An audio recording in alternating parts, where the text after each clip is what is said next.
دوسرا مسئلہ یہ ہے کہ لوگ یہ بہت پوچھتے ہیں کہ وہ معصوم گائے ہے بیچاری، اس کے یعنی سوری معصوم بچہ ہے، اس کو کیوں ذبح کر دیا، اس کا کیا قصور ہے؟ تو دیکھیں، جو بچے کی ماں ہے وہ بھی کوئی کبیرہ گناہوں کی مرتکب نہیں ہے، معصوم تو وہ بھی ہے، تو اس کو کیوں ذبح کر رہے ہیں؟ تو معصوم تو دونوں ہی ہیں، ماں بھی اور بچہ بھی۔ فرق یہ ہے کہ اللہ نے ان کو ہمارے لیے مسخر کر دیا ہے، کیونکہ بچے کو آپ اگر ذبح نہیں کرو گے تو وہ کیسے پالو گے آپ اس کو ماں کے بغیر؟ اور وہ اکثر مر جاتا ہے، تو یہ بہتر ہے کہ مرے بغیر کسی انسان کے کام آ جائے اور انسان اس کا گوشت کھا لے، یا آپ اس کو ذبح کر کے کسی کو بھی اس کا گوشت کھلا دیں، وہ آپ کی مرضی ہے۔ لیکن اس کو یہ کہنا کہ معصوم بچہ ہے، تو جانور بھی خود سارے معصوم ہی ہوتے ہیں، گناہگار سب انسان ہی ہوتے ہیں، تبھی جانور کوئی بھی جہنم میں نہیں جائے گا، کیونکہ سارے معصوم ہی ہوتے ہیں۔ ایک مسئلہ یہ بھی پوچھا جاتا ہے، جو بالکل اب آخری مسئلہ میں بیان کر رہا ہوں، قربانی کا جانور اگر گم جائے پھر کیا ہوگا؟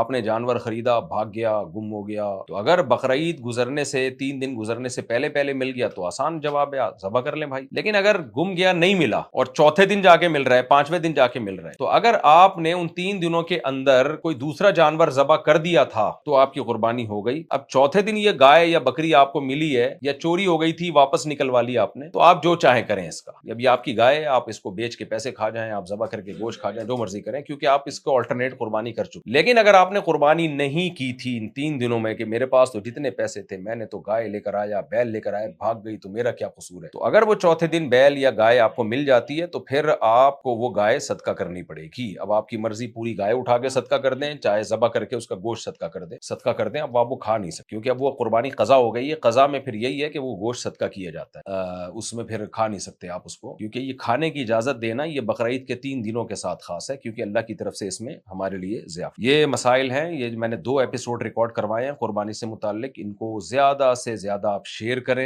پھیلائیں، تاکہ لوگ قربانی کے مسائل سے آگاہ ہوں۔ اللہ تعالی ہماری قربانیوں کو قبول فرمائے۔ اسی طرح کے ایک ایپیسوڈ انشاءاللہ میں حج سے متعلق مسائل پر بھی جلد سے جلد ریکارڈ کرواؤں۔ جزاکم اللہ احسن الجزاء۔